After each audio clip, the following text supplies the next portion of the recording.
Oh.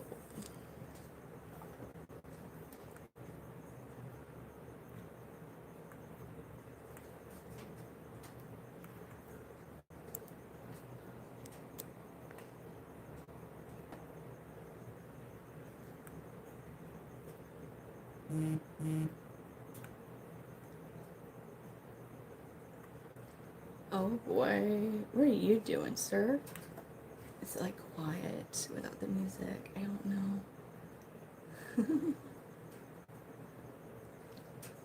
Zeta, hello. It's not probably we are going, hello. Danny, how are you?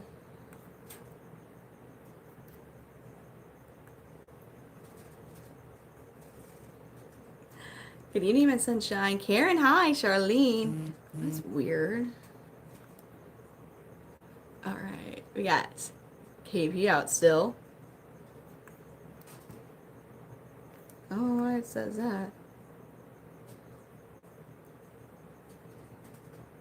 No. What? Why is it not letting me watch my live?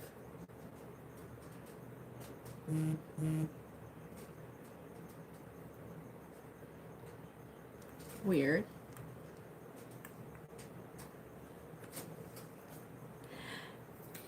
Craftylicious, how is everybody doing?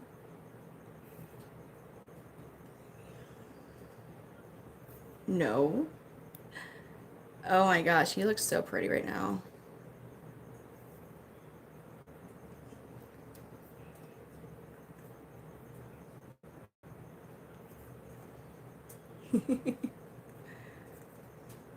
Man, I wonder if I can play music with, since the chat's different now, since the stream's different now, I mean. I bet. Are you almost off work?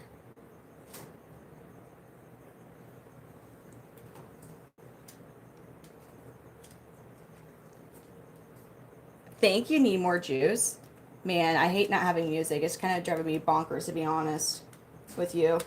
It's actually driving me really bonkers to not have the music.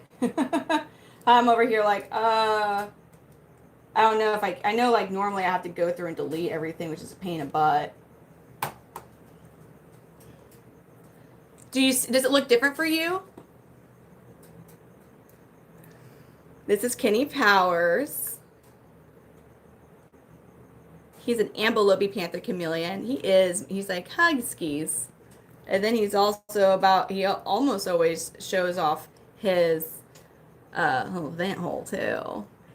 So it's a bit different now. I think finally we're, so far no. So the only difference for me is I see like a little like money chat thing at the very top, like where it shows how many people are in and how many likes, and there's like a little like star chat and then like a 0. But so I would imagine if I'm not, okay, we're gonna have to get music in here, I think, because unless Danny doesn't think that's a good idea. So you do see that. So we're almost seeing the same thing. And I did make it to all. Yeah. See, that I don't. Oh, I wouldn't see that because I'm not commenting my live. That makes sense.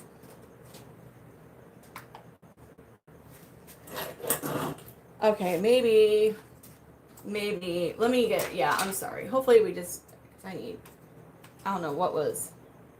Okay. We're gonna get music. It's too quiet. It's driving me nuts.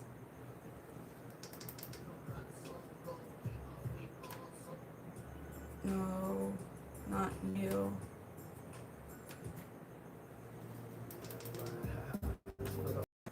Hi.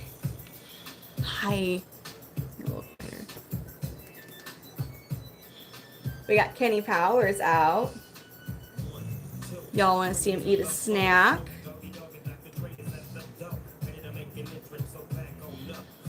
I don't think they appreciate my dancing. I don't think they find it cool. Oh, and Crafty. Crafty's in here so we can see. I can show you Curly Joe. Okay, yeah, you're right. Well, I mean, I wouldn't anyways, because I won't wake up the kiddos again. Poor sis. The reason she woke up is because she no longer had Selena. Y'all ready? Okay, KP, you ready? Wow. Good job, Kenny Powers.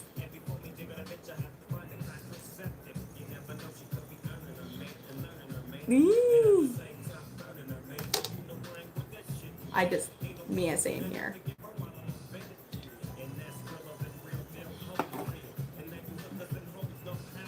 Yeah. Karen, thank you. Oh, that's cute. Thank you. Are you saying bye bye? Are you going? Thank you for coming in. That's cute. What do I? Okay, so we just see that. That's cute. So the comment gets highlighted. Okay. Would you look at that? Karen. So on where I'm used to, you would have gotten a big first group. Thank you so much, Karen. Thank you. Tyler's name is Kenny Powers. He is 2.5 years old. But see, we're talking about, you don't want to talk about me. You don't want to talk about me. I'm cray cray. 0. Well, so that was actually that was at my parents' house when I was briefly living with them, and that was the other basement. So the way that place was, I would actually and I didn't have as many chameleons, but I would actually set some mountain climbing trees outside to get some natural sunlight when it was nice enough, because I would just keep the door open so I could keep an eye on the chameleons while I was actually taking care of the chameleons. I can't do that here because my basement, I don't have a door that goes outside. Ooh, yes, I just actually qualified on YouTube for that, so that's exciting. We could talk a lot freer on here. I could talk about the makeup. Not for him, but we can get another male. But first, I got to show some of our Cam Fam some babies that they're wanting to see. So I'm gonna put Kenny Powers back in his enclosure. And then I'll wait before I get another big male out, but we're gonna look at some of the babies.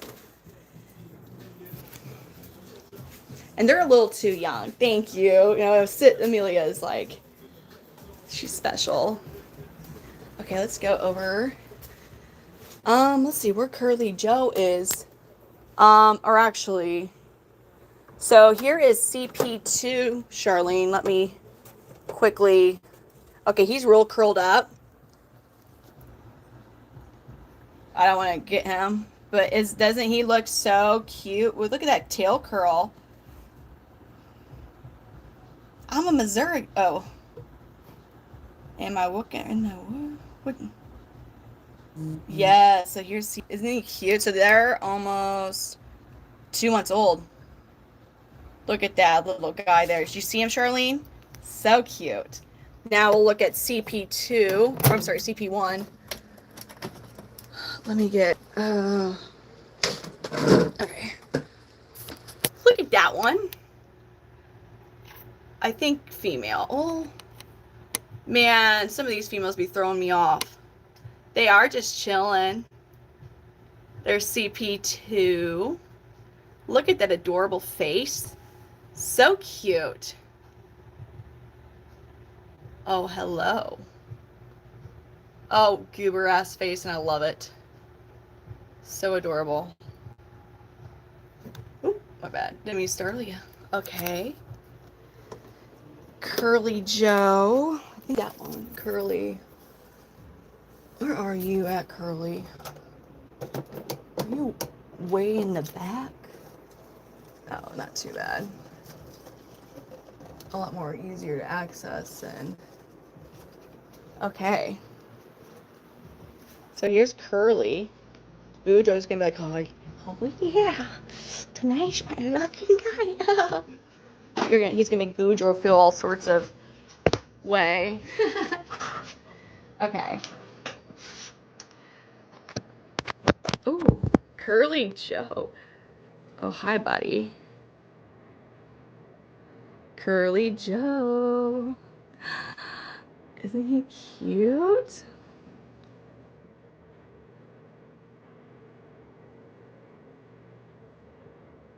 There we go. Wow.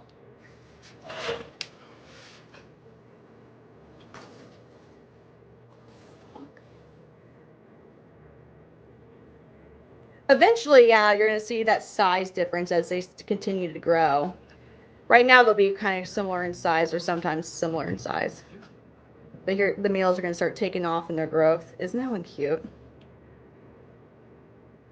So the males will start to get more color at around 3 months. So he's almost 2 months old. You'll really start, and then after when they shed, after every shed, you're gonna see more colors, maybe more defined markings. Shedding's so awesome to watch when they're young because they're growing and they're developing their colors and everything still. So you always will see something when they're growing. Difference. Ooh, sorry, Bubby. God, look at him. So dang cute. All right, so I'm gonna put these guys up. Being that they're red line babies, they seem to have, for the most part, oh, look at the bars. They seem to have, for the most part, gotten his like calmer trait. But it still gets a bit scary for them. It still gets a bit scary for them to be around all the males over there. Like, well, I'm sure it does. I mean, I would imagine it's. Now, so look at one of these babies that hatched recently. Look at that little baby. This one hatched on the 13th of February. Well, let me open the screen. Hi. You just got a fruit fly chilling on you? Oh, look at you. Sorry, guys.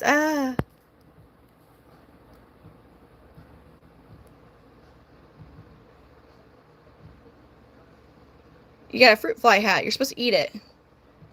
You're like, what? That's a healthy baby there. These Gambino babies are a lot smaller than the red line. This is one of the ones that just, come on. There we go. Just put the fruit fly on his head. It cracked me up.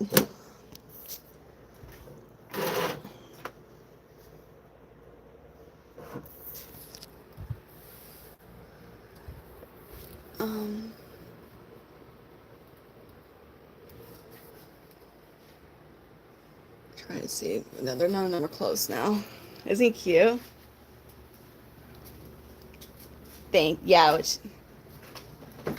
Who have we not gotten out yet? Well, I guess for you all, most of y'all, Gambino would like to come out again, I think. Look at him. He's like, yes, yes. He goes, woman, let me out again. Let me out again. Okay.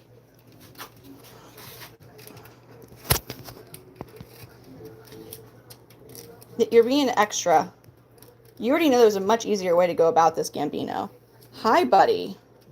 Hi, sir. What are we trying to accomplish? Okay, here. Oh, God. He's like, give me the thumb.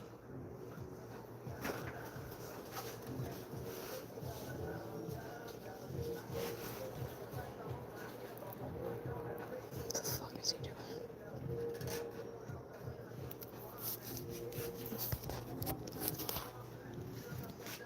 No. Shoot. Most of mine cost way more than that. It's Gambino. So Gambino is he's actually the sire of that last baby I showed you.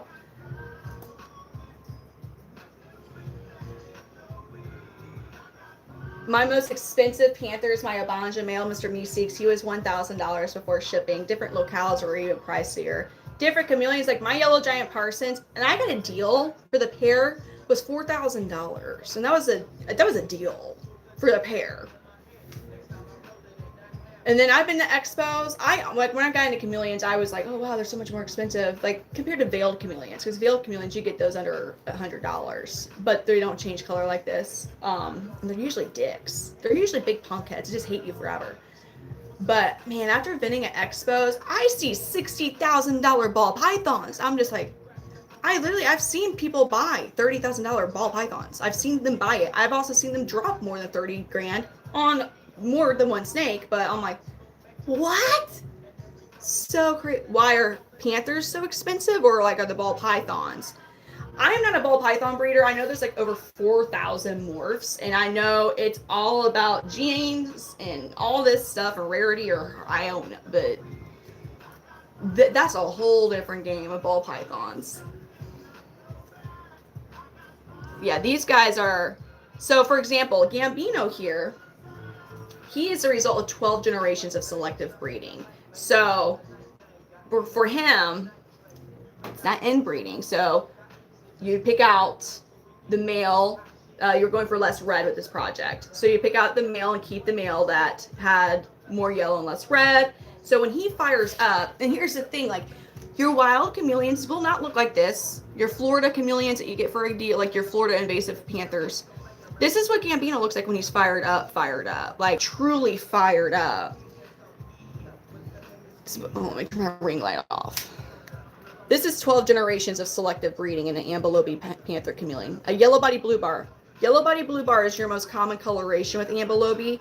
Typically, they have a bit more red and like their head, their legs, and their tail. But do you see how bright that freaking yellow is? Here he is on one of my lives going from resting to fired up colors.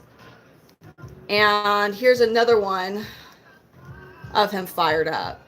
You will, this is 12, that's like 10 years of hard work, sweat, money, crazy on that. Crazy coloration. So like that's why like so I have 2 clutches from him right now. Now they're half siblings, but the clutch that is from my dom Bonita, she's from 7 generations of selective breeding, and her brothers look how like that yellow is on him. That's how her brothers look. So that's going to be a really bright yellow clutch. So they're a bit more expensive than the half siblings. Now, the half siblings are going to be gorgeous, but it's just, you know, the time and effort that was put in the cost of the actual parents in that particular project. It reflects it. No, here he's chilling. What is he looking at? I think he might be looking at, he's looking at a female. Don't turn to Ted Bundy. Yeah, so that's the one that's hatching. So there's 2, one's Bonita, and the retained clutch, that's Bonita. And then the whole new clutch that started hatching, that is Gambino with Gnarly Carly. Yes, so I individually raise the babies. I don't group raise. I can make more money. If it was all about money for me, like in the sense of like making quick, fast money and flipping them, I could group raise. I could have so many more projects going on because I would just be cramming a whole bunch of baby chameleons in like a plastic tub bin is what a lot do, or maybe like a medium-sized Reptile breeze. And see, here's the thing, that they're in constant stress that affects their immune system, being in that type of constant stress, because when they hatch, they don't hang around. They go out in their own separate ways. They're solitary creatures.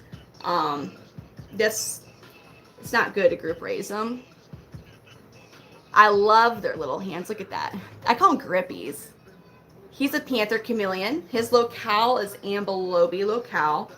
Locale is the region of Madagascar that they're from, and there's actually over 200 locales of Panther Chameleons. Not all of them are kept, like you'll see as pets. Ambelobe locale is going to be your most common locale that you see available. Like if you're looking for a pet, there's no reason that you would ever need to go a wild caught Ambelobe. There's no really Panther Chameleons in general, strictly for pets. They have a very well established healthy captive bred lines in the U.S. Now his coloration, in every locale they have their own unique colorations and markings. So this is yellow body blue bar. I love the tail. I love it. It's like I get chameleon jewelry. Look, he's giving me a bracelet. High-end fashion. You try to climb the phone. Man, hello. Can we give him a super worm? So I keep 3 locales. Most of mine are Ambelobe. I also have Abanja and Nosy Bee. Depending on how Meeseeks is, I might get my Abanja out He's real pretty. All right, y'all ready? Gambino's like, oh, heck yeah. Or he can get his son Jethro. We'll get Jethro out next. Ooh, good job, Gambino. That is like, that's their safety. They're always going to want to go up. The higher up they are, that's more of security for them. When they're out in the open or out on the ground, like that's a very weak point for them. They're at one of the most vulnerable stages. Like when a female has to lay her eggs and she climbs down from a tree into the ground, that's her most vulnerable point that she's ever going to be at in her life, is when she's on the ground completely like just vulnerable to predators. So they like to be able to watch and observe. Gambino. All right, let's get Jethro Mac Boating, which is his son. He's a holdback from one of my earlier clutches with Gambino. Jason, I actually have a Bachelor of Science in Accounting. I actually graduated on the top 10% of my class, too. I hate it. No, I'm just like one of those people that I was the only child. Steve Irwin was basically my stepdad. No, I wished he was. And that was my interest. And I've always been, as a kid and still as an adult, when I'm interested, like really interested in something, I absorb everything about it. I love dinosaurs. Like I loved dinosaurs, but we can't have them because they're extinct.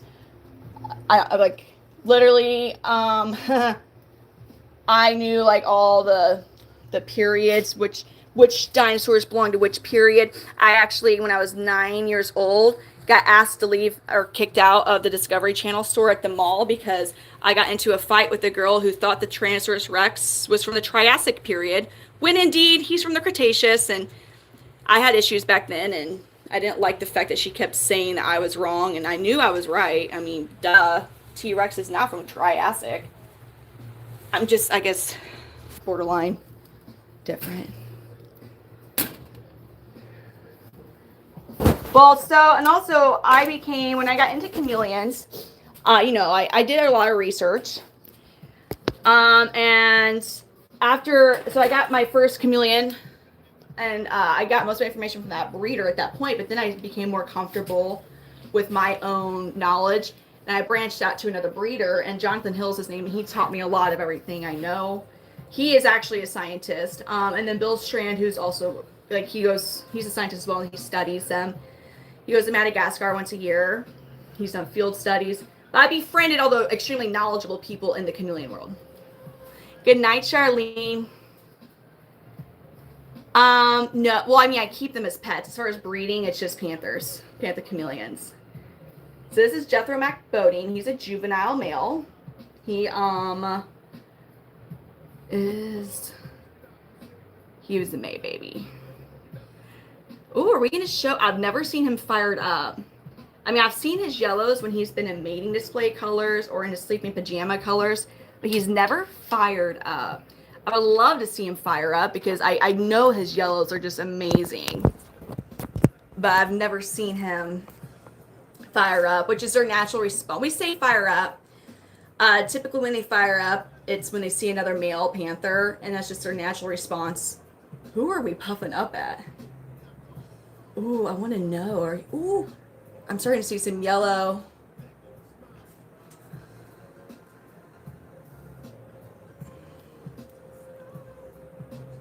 Oh, yes, do it, do it, do it, do it, do it.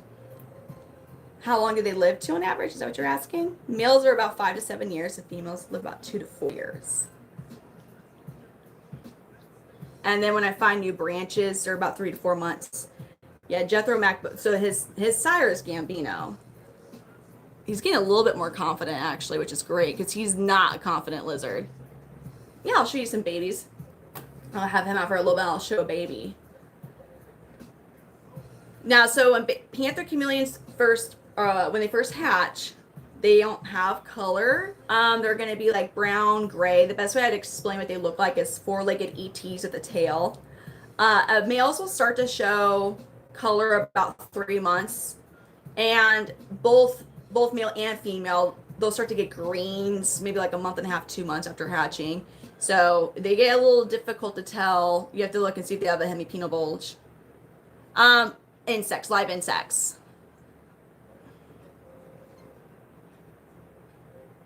They don't eat plants. I mean, now, let me take that back. It's not that they eat plants, but they'll occasionally take bites out of their plants in their enclosure. So that's why I use, it's one of the reasons I use real plants. Like you, so, Ambelobe Panther Chameleon. So different locales are going to be different sizes. Like Abanchas typically are a bit smaller than Ambelobe. My largest male Ambelobes, lengthwise, and you rarely see their full length. So he's still growing, but my 3 largest males lengthwise from tip end of tail to nose, about 22 inches. Weight, male Ambelobes are 200 to 300 grams. And I think John Gotti, he was like the upper 2s, close to 3. Danny, thank you so much. Thank you, Danny. I loved sharing my knowledge with you guys. Jason, I love talking about chameleons.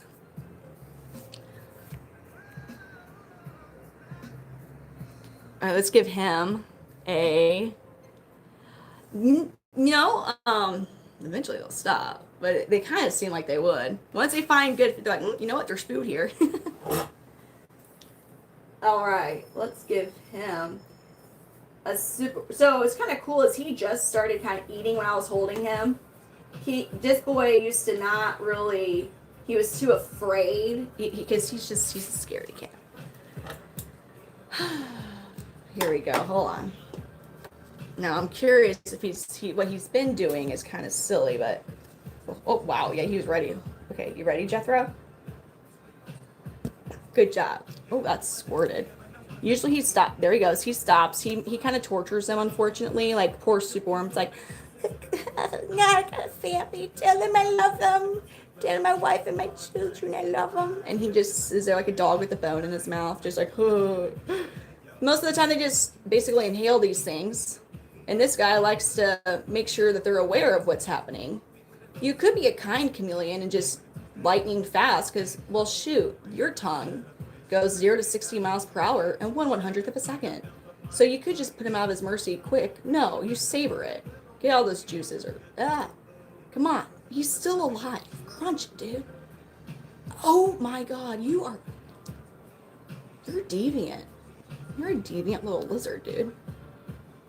You could have eaten like 3 at the time it took you to eat that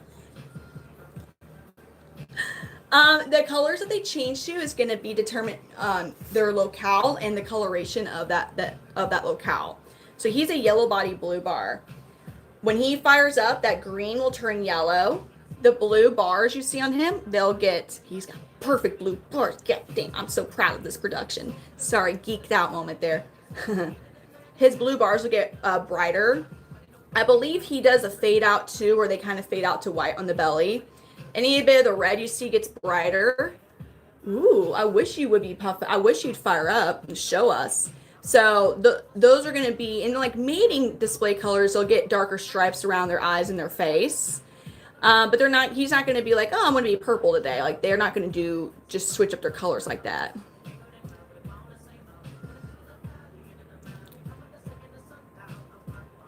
Jason, that's kind of what I want to do, really. I started streaming over on TikTok land, and that's basically what I do over there, but I started branching out over here. I wish so bad. Yeah, iguanas. Iguanas are big. Iguanas, I don't mess with iguanas. I mean, I think they're cool, but I've had one interaction with an iguana. I was very drunk. In Mexico. And I saw this huge 4-foot long iguana just basking. And like, again, I'm a Missourian. I liked Steve Irwin, and I was tequila. I was like, just walking back to the beach in a bikini, mind you. I'm like, I can catch that. So I straight up tried to Steve Irwin this iguana, and that thing tail whipped me so hard it cut the skin on my shins. Like it's not just like a pet, it's like they actually whip you with their tails. It hurts. I've never been bit by an iguana, but holy heck, I've seen bites. No, no, those suckers, gnarly bites.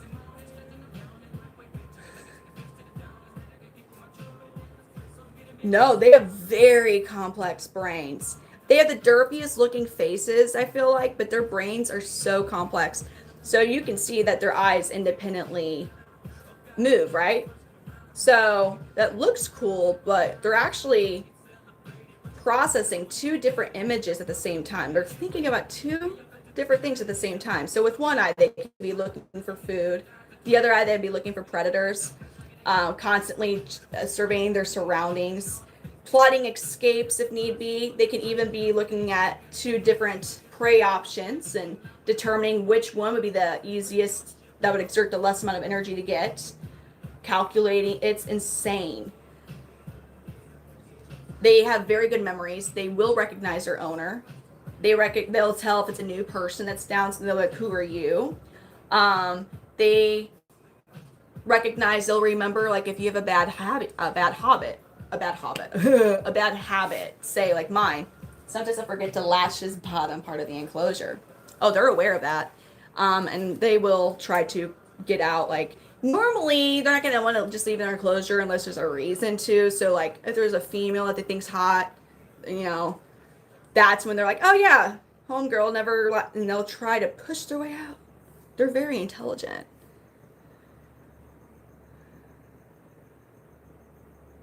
Oh my gosh. Hold on. Let me read. Oh, I mean, they're very, very skeptical. I mean, like, they don't have hardly any defense mechanisms except for truly hiding, not being out in the open. They're not fast, sound the strong. So everything, they're like, do you want to eat me? Are you a predator? Are you going to hurt me? But they definitely are judging us all the time. I know it. Let me see what you were trying to say. I think I might have missed.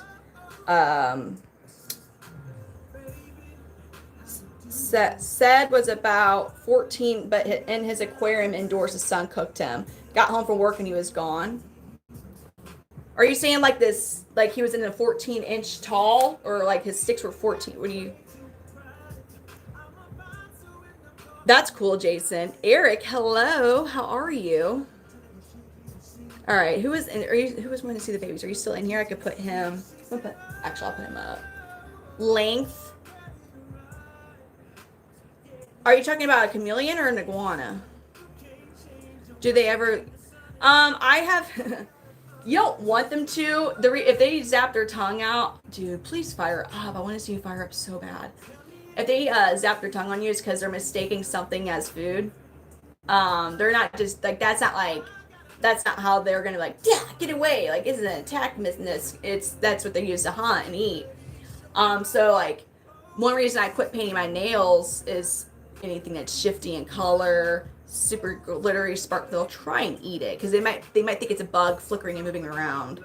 So this guy's the only one I have an issue with. That I have to be careful with my jewelry is Big Polly. He did try to eat my ring once, and it was a miracle he actually didn't bite me because he actually tongue zapped, and I don't want him to string his tongue, so I'm moving my hand towards his mouth to get it over with because I don't want his tongue to string and get injured.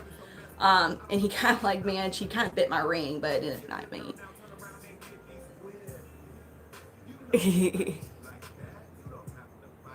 They taste things, though. They do. So they taste things. So and they have very good sense of smell.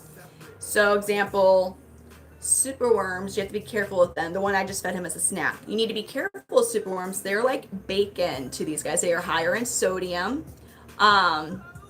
So if you've been feeding your chameleon crickets and dubia roaches, they've been like on a chicken breast and tuna type of diet, right?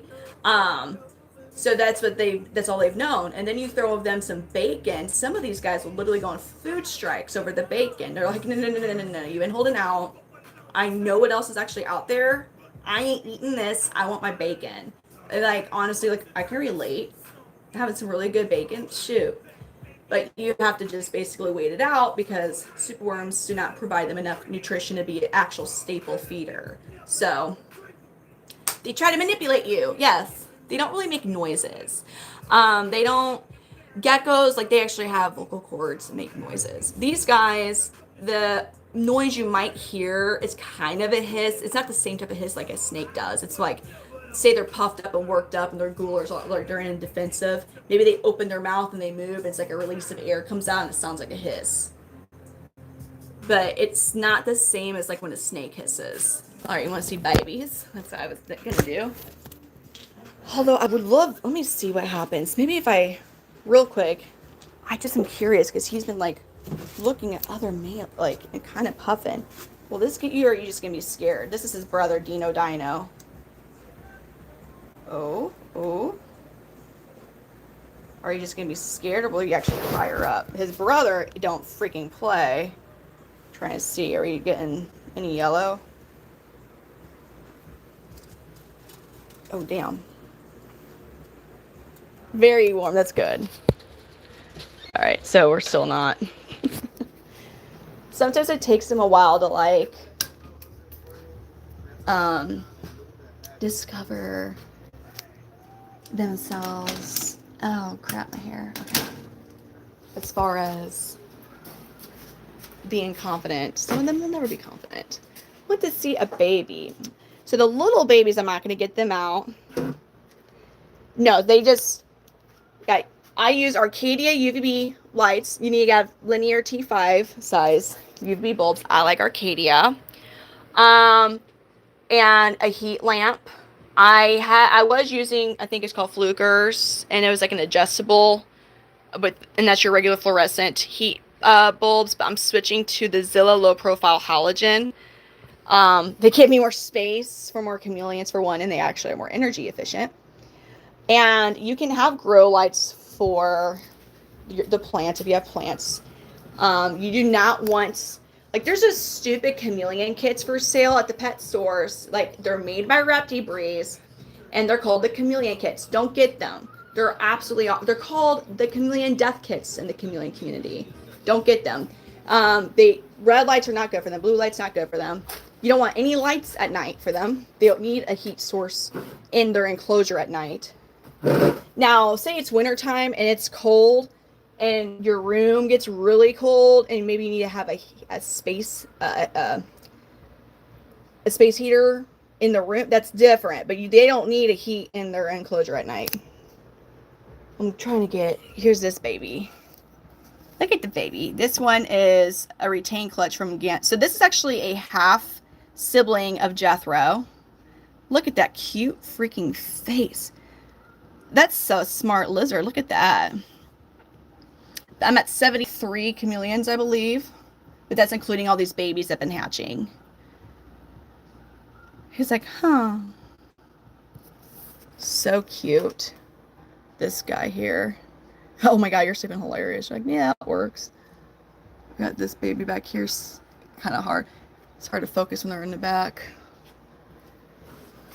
Where'd you go? There you are.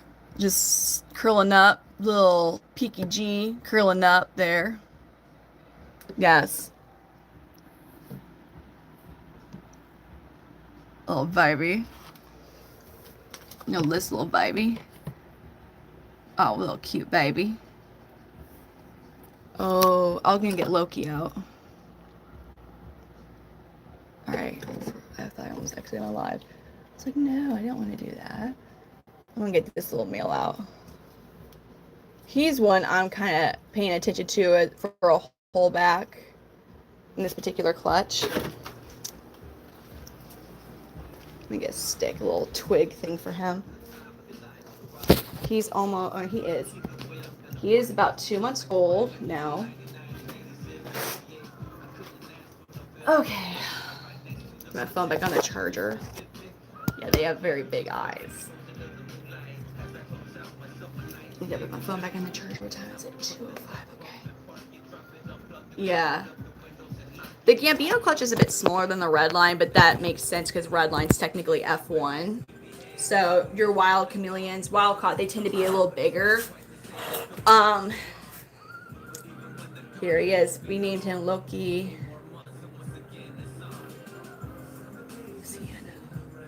It's a young male. I know he's a male because he has a hemipenal bowl, just kind of hard to see at this particular angle.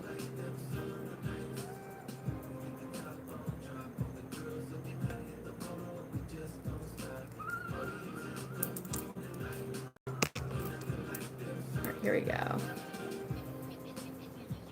You don't even be afraid of the stick. Here you go. You see, like, on the base of his tail, how it kind of, after the vent, how it kind of curves out a little bit. That is, how about we do that another night, just because we're going to be off soon, because I kind of didn't sleep at all.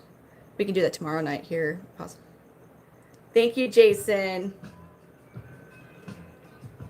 So he's a young male. Oh, look at that face.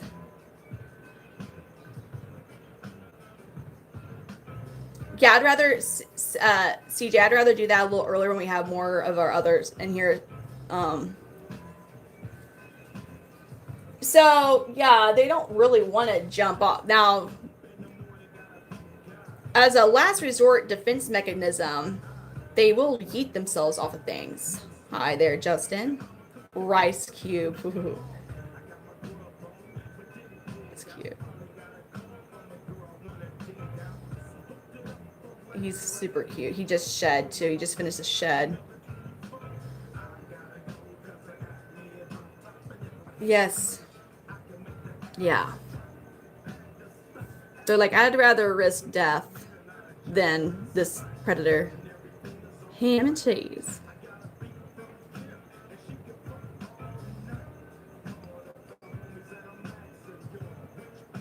Yeah, we zoomed in. Hella zoomed. Look at that little cutie tootsies, man. So, yeah, he's got a little bit of that hemipenal bulge. That's how we know he's a male. He's starting to show a little bit of a... Actually, let's see what happens. He can smile.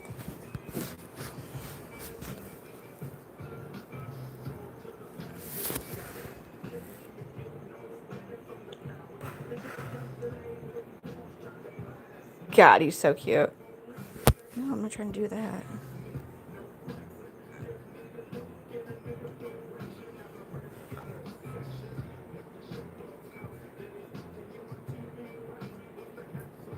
So adorable. Me too.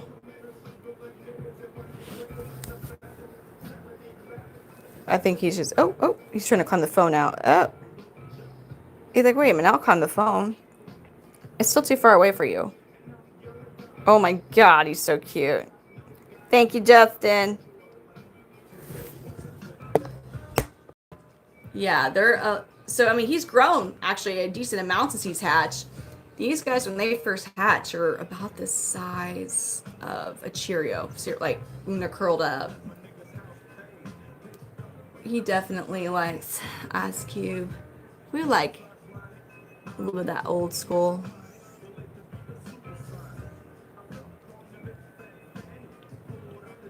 Oh my God, he's so cool. I'm gonna put him up. I don't want him to get like... Oh, Boudreaux, her. Oh God, look at her. Hold on. Are you good, sweetheart? Look out. Oh, she's like, Mom, I would like more food, please. Oh my gosh, you drama. She's just like, yeah, give me more food. Give me more food.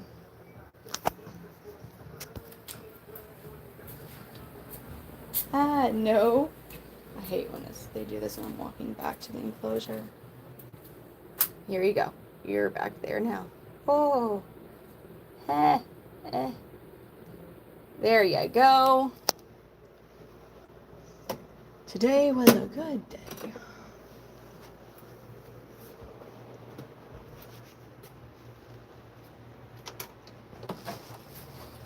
Oh, let's see what Mr. is doing. This is going off. No! Not snacks. No. Okay, misting. That's misting. Make sure the baby's misting nozzles are working. Oh God. Loki, I need to fix yours. Okay.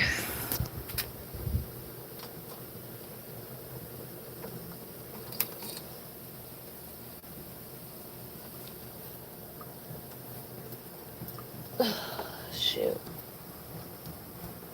Okay.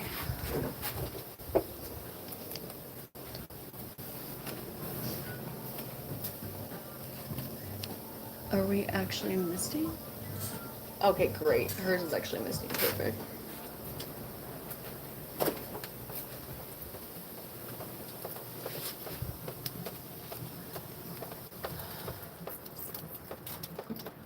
Oh my god, calm down, Rafiki.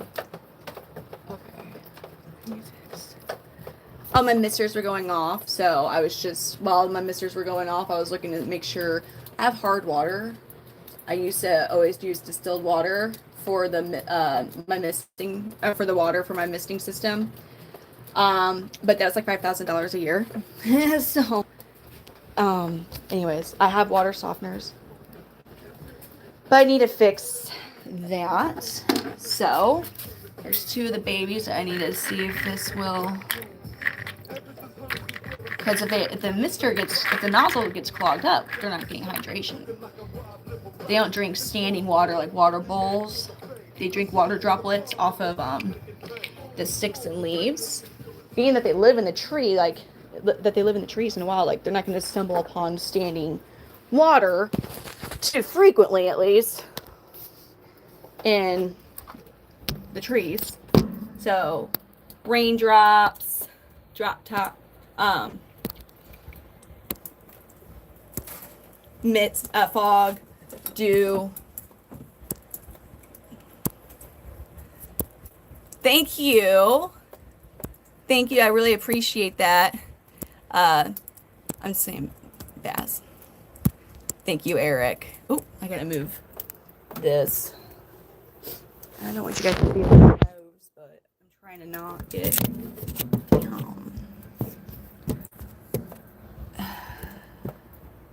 Okay, I think that'll work. Oh, that's a good idea, Jason. Well, yeah, he was like my favorite show when I was a kid, definitely. And I liked Gargoyles, if you remember that show.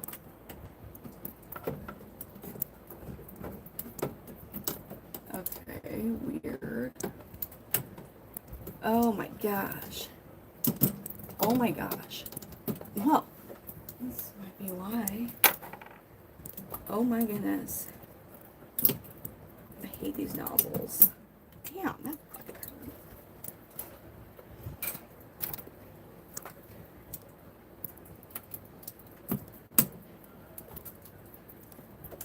hurt. Okay, Loki, and I gotta get one more. Oh my god. That's silly right now.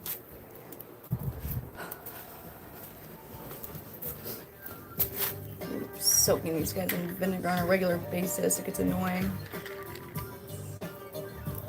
Okay,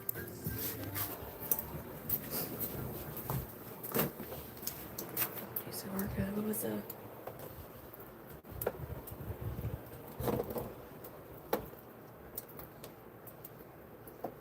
Oh, it was 3. Hi. That was a good one. I got ones that are not. They're getting clogged up.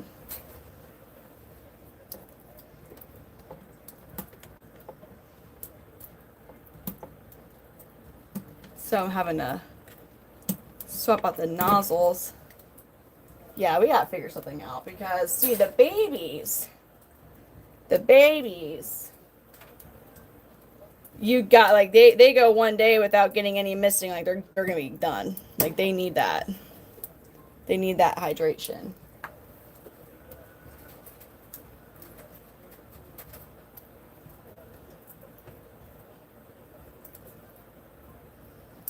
Interesting.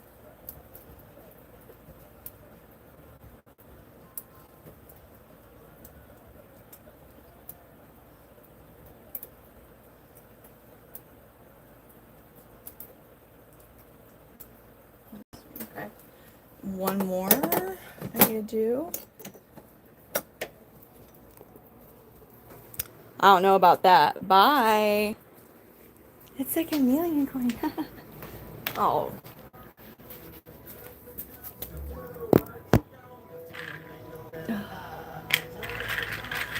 I don't know about that. I don't really do Snapchat. It's never been my thing.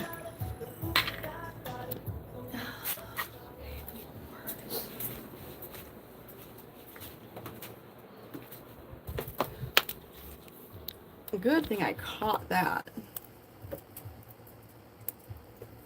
Yes! It's been amazing. It is our first night. Just got accepted in the YouTube, which is just awesome. Where is this baby at anyways now? Oh, the hell? That's nuts. Where are you? Oh, there's the baby. Okay, I was like, no, where'd the baby go? Oh my god. Ah!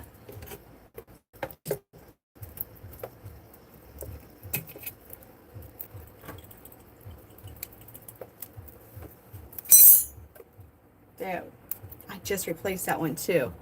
That's so crazy. How fast that happens. How fast that happens. I just replaced it.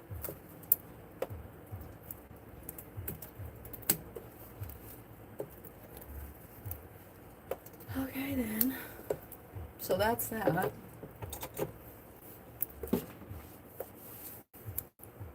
Yeah, it's my basement. Oh, I breed. So these are, I individually raised babies. So Frederick, you're my third. But you're actually my first from YouTube. The other two were people who came over from TikTok. So you're my first one that is from here. So thank you, Frederick. So these are the baby wall. I'm about to get rid of that and have another baby shelf because I have like 20 babies hatching. So so then juveniles and females. And then we got males.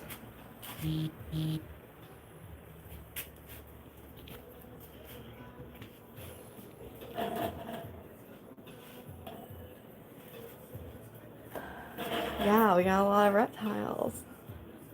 A lot. Oh yeah, oh yeah. A lot.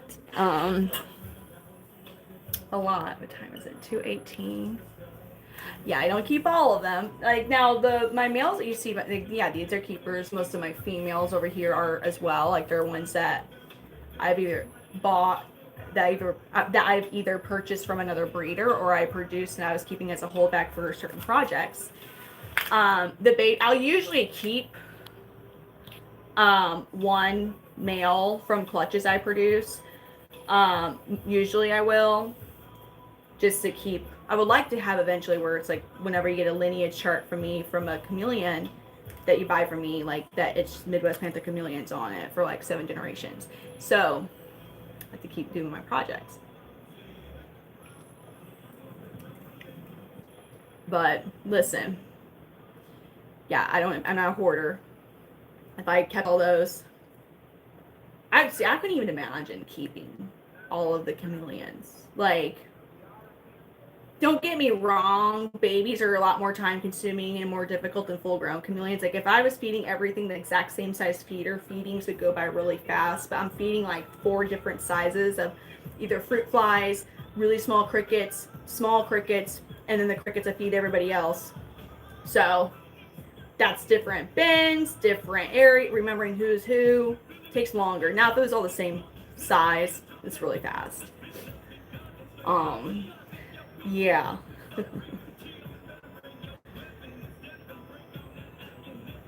Man, you want to know, so I just figured out today why, Jason, your comment reminds me of this. So I think it's called sites. Why selling to even Canada is so difficult. So yeah, so the fruit flies do go loose in the enclosure. I'll usually put, but those are the baby enclosures, they're a lot smaller. I'll put like a blueberry and I'll like jam it somewhere on the stick, and that way it attracts the fruit flies to eat from the blueberry, so that it's easier for the chameleon to eat the fruit flies because they're more so in one location. So the more in-depth reason why it's so difficult for us to actually ship to Canada is chameleons are, I think, sites 2. CITES? Is it CITES? Hold on. I want to make sure I'm saying it right.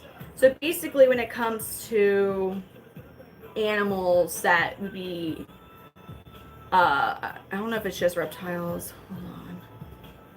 What is the organization called that tracks and limits how many, a number of panther chameleons can be imported per year?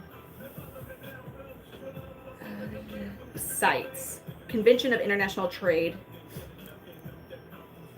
Convention on International Trade and Endangered Species. They're not endangered, but they know that they were like harvested a whole bunch, like they could be. So anyways, why it's so difficult to ship even to Canada is, so for every wild caught chameleon, they put a number of how many can actually be imported per year. Like this is a set number, and you cannot go over it. So they are actually all, if it's done correctly, I'm sure there's a whole black mark that I don't know about, but I'm sure there is, or always is. But they are all actually documented, and they'll actually have certification from CITES that they were correctly imported. Now, so the person who gets the original wild caught chameleon, they'll have that paperwork, okay?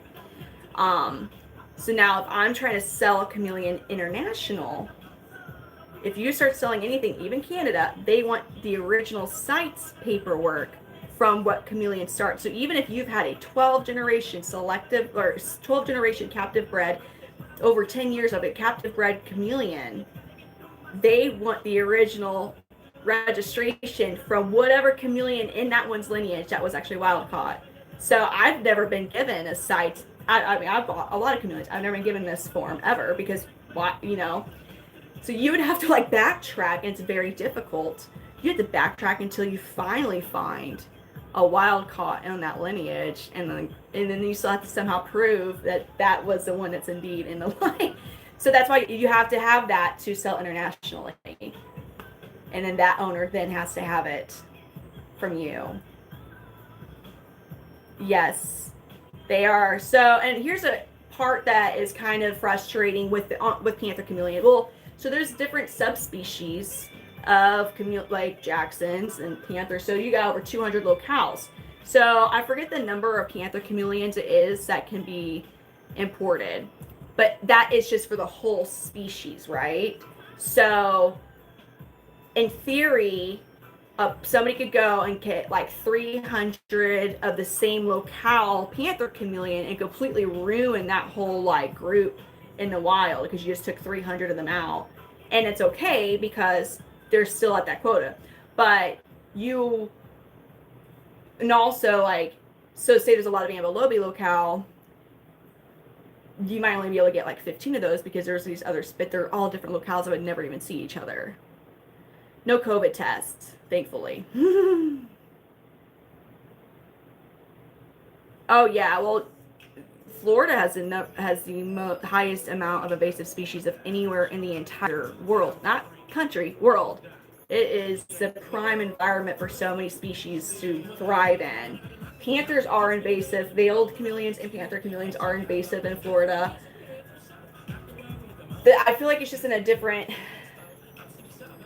They deem them as a problem because anything that's not naturally, that is not native to an area is going to be accommodating or like eating, additional food that native species would eat.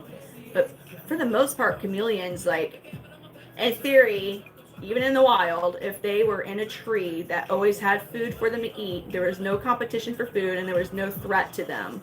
Like there wasn't predator. They would literally stay there. They are not roaming creatures. They're like, they want food and they want to reproduce. So now they see a female maybe on another tree, yeah, they're going to go get her. But if they're getting fed, there's no competition, no threat of like getting eaten themselves, they're going to stay there. I know other species, like they move everywhere. Yeah, I don't know how they'll ever get rid of the problem with the pythons, because sure, you can introduce another native predator, but then you're messing up with the natural by introducing more of this certain predator, because that can go. Wasn't it Australia? Was it Australia that had a huge rabbit problem, and they brought a whole bunch of cats to take care of the rabbit problem, and then they ended up creating a huge feral cat problem? Wasn't it Australia?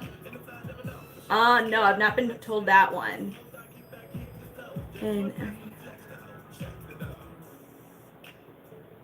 oh yeah, and well, and also so many places in Florida, like due to hurricanes.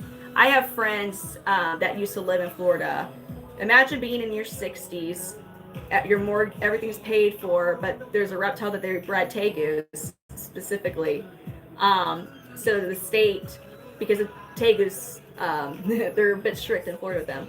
They could come and invest. They could come without notice to go inspect your area, like where you're keeping your tegus at, the breed. And you could have just got done cleaning everything, but if that tegu poops in its water bowl or food or whatever, like they'll fine you.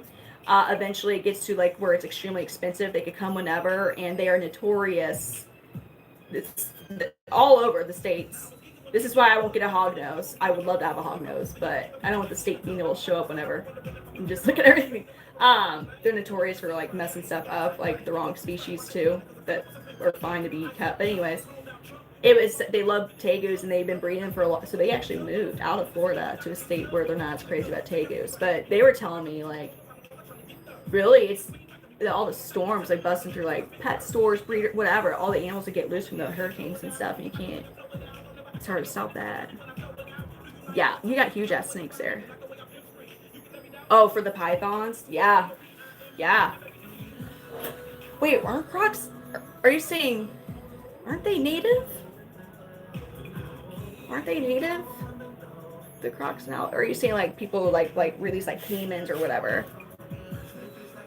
Oh, same here, Jason. I was wanting to get into doing grasshoppers, into breeding grasshoppers. Because grasshoppers, for most reptiles, like bearded dragons and chameleons are not nocturnal. Like they're not a nocturnal species, but most of the feeders that you feed them are nocturnal insects that they would never actually eat in the wild. Grasshoppers, locusts, those are things that that chameleons would eat in the wild.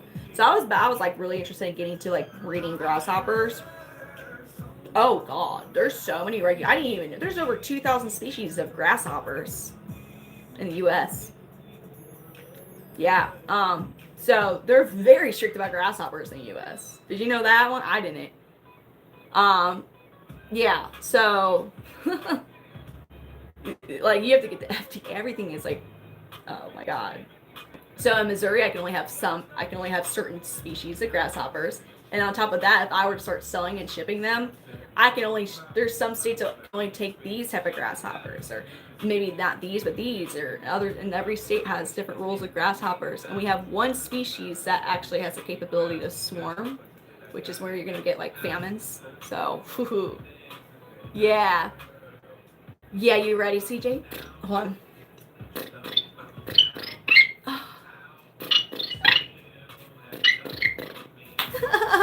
What's wrong with it?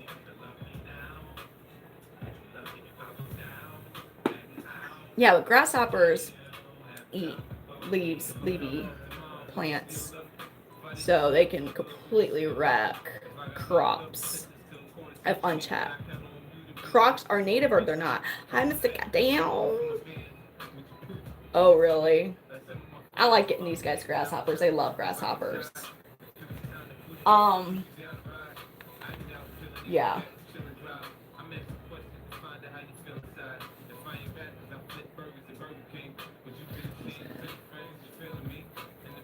I used to keep jumping spiders as just as pets. I couldn't do tarantulas. American croc. That's what I thought. They were but there's a lot of them there. Yeah, it's a perfect environment. And like now, you know, I'm sure just all those subdivisions and houses that like are lined up in the different water canals or whatever. Easy food for them all the time, and people, idiot ass people, feed them. Like, why? It's not, you know, like I really want to befriend a crow so bad, but it's illegal to befriend a crow. Like, but I would love to make friends with a crow. I mean, the worst it's gonna do is just, if it likes me, it's just gonna leave me random gifts sometimes. Like, it's like, oh yeah, this human would really like this here piece of plastic, and they'd really like this here Welch's snacks, fruit snacks package here too. And like, I'd get crow gifts. If I'm trying to like get a crocodile or alligator to be comfortable around, like that motherfucker can eat you. I don't get that. You're like, I'm just gonna jump in here even though there's some gators and crocodiles. Oh, Jason, because crows are freaking crazy awesome. They're so intelligent. I would love to have a crow. Okay, hear me out. I know, like, he's like, why not just get a parrot? Like, I love parrots, but crows are really, ravens, very intelligent birds. And I would love to have a hognose snake too, but hognoses are technically venomous and also native to Missouri, to a little small portion of Missouri that they're native to, like not where I live. So that's like two different whole permits. And they're rear-fanged venom, like they can hardly even bite you, and if they do, like their venom, unless you happen to be one of the very small percentage of people that's allergic to the venom, it's gonna be like a bee sting. But yeah, I can't.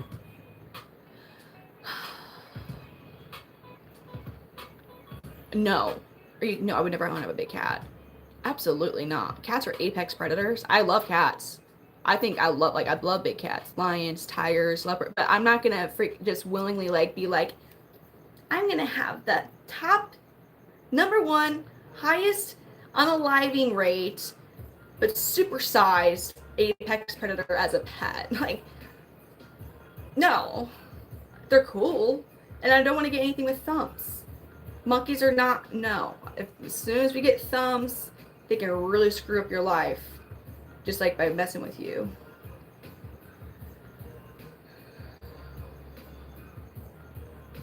I can just listen. Don't tempt me. That's man. You might as well be pulling up in like a van and be like, "Hey, I got some puppies back here with this crow offer." Like I'd be like, "Huh?" All the stranger danger as a kid. I'd be like, "Huh? You got a crow from?" That's what I'm saying. Like I would really like a crow. Really, that's cool. I think the rescue is different. I just would not want to have like an actual big cat as like I don't have any desire to be like one of those guys in Dubai who's got like this white Siberian tiger inside my huge ass suite in a huge huge skyrise. Like they'd be like, "Oh, look at my tiger," and it's like literally like one bite we done. You know, I don't want to like Savannah cats. Okay, even Bengal cats, Savannah cats. Yeah, but that's different. I love animals. I just understand, like, people give me crap for having chameleons, so that they belong in the wild. Think a bit, kitty cats, What, be so scared to have, like, a huge-ass cat? Yes. I have seen, throughout I love Maine Coons. That was my Catalia, close your ears, sweetheart. I don't know where you're at. My favorite cat that I ever had was my Maine Coon. He was 35 pounds, but was the biggest baby, never scratched me, never bit me, played fetch, liked to swim, and didn't really meow. He's like, it was like, oh, the cutest thing ever. Cutest thing ever. Oh, yeah, cats at any point, like, and again, I love animals. I love cats. I love all animals. I understand that cats, they're, just at a moment, they can get their little kitty cat zoomies and just shred up everything. In a sense, just kitty cat zoomies. Or like that really big prey drive that they have in them, just unleashing. Are they really in the cat family? Like, I know they're not actually canines, but I didn't think they're in the cat family. Aren't they in their whole, like, category in itself? Hyenas? Hyenas, they have such a strong bite. I think they have one of the highest PSIs in the carnivore land. I think it's stronger than lions. I don't think it's as strong as a jaguar, but jaguars can straight up crush a bowling ball in a bite. Like, they can crack the bowling ball. Shoot, they do. Yeah, but every calico I've ever met has been feisty. You think they're cat? I know they're not canines. What are they? Now I'm so curious. I don't think they're cats. Are hyenas part of the feline family? Well, come on now. Are hyenas part of the feline family? I think they're close. They are. You're right. Wait. Hyenas are more closely related to cats and dogs, despite their dog-like appearance, which is a result of convergent evolution. They belong to the suborder Feliformia, cat-like carnivores, alongside cats, mongooses. That's so crazy to think that a hyena is closer related to a mongoose than a dog or any canine type of. Isn't that crazy to think of? Wait, are mongoose? Yes. No. A macaw. Macaw. Oh. Hold on.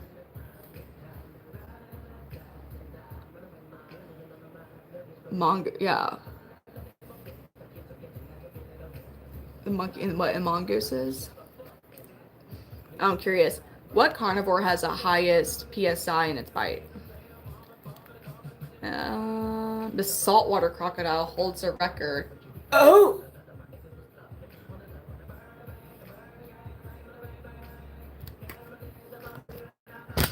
Oh no! I'm gonna make this like mammal for the next question, but you don't want to get bit by a salt croc. Do you see that? Pounds per. The Nile, 5,000. Jaguar for the mammal is a Jaguar 1,500. Dude. Gorillas, polar. Damn. We weren't too. Do you see that, man? Get out of here. And the Jaguar is just whoop, right. Dude. Wow. Hippopotamus. Fuck that. Fuck that. That's insane. That's insane. That's such. Oh, that's a bit. I mean, I've been bit by a horse. That didn't feel good at all. I couldn't even imagine.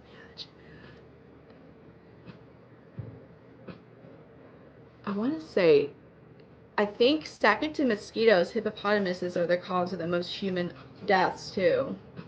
Second to mosquitoes, I think, which is. Damn. I wonder what makes it. I wonder what if it's like the species of macaw or what. That's crazy. But I know they have really strong bites. I love macaws, but that in itself always I was like, you could miss a finger real fast. Is it okay? I think it is hippopot, which is such a crazy thing to think of. Second to mosquitoes, what is the animal that has the highest human death rate? Dude, that was off the way to ask that question.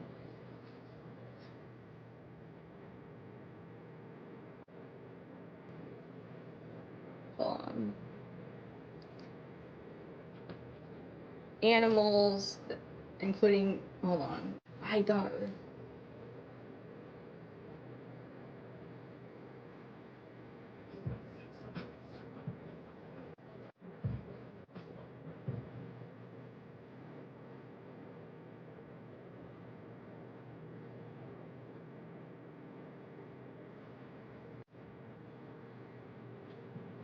I'm curious. Hippos. We are getting some real geek stuff, aren't we?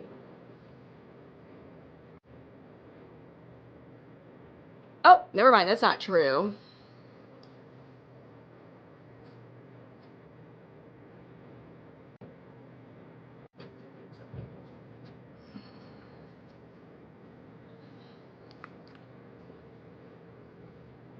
Top animal. Top animal. Mosquitoes are number one, and then number two. Well, they put humans, but I didn't want human. Number three, snakes. Number four is dogs. Number five is freshwater snails. Six is assassin bugs. Uh, something type of flies, scorpions, crocodiles, and hippos. So it's in the top, but not the top. Boom. Joe. Oh yeah. We're finally getting the Missouri Department of Conservation is finally acknowledging that we indeed have mountain lions again. Yeah, I know those suckers.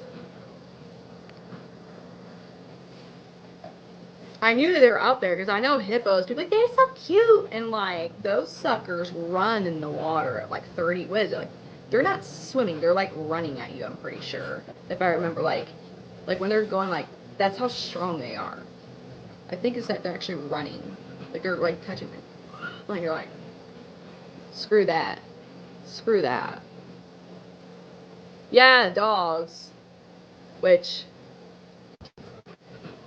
I mean, it makes sense because that's gonna be obviously like most people. That's gonna be probably the largest, a carnivore that the most amount of people are exposed to on a daily basis is gonna be a dog because pets. Um, So just if you're considering numbers, but if we were to have like that same amount, a number of say lions that were exposed to people on a daily basis, I think lions would probably be bigger. You know what I mean? Like it's kind of a, you know, like obviously because like there's that would be, they're awesome. Honey badgers are so dope. Good night, Justin. So like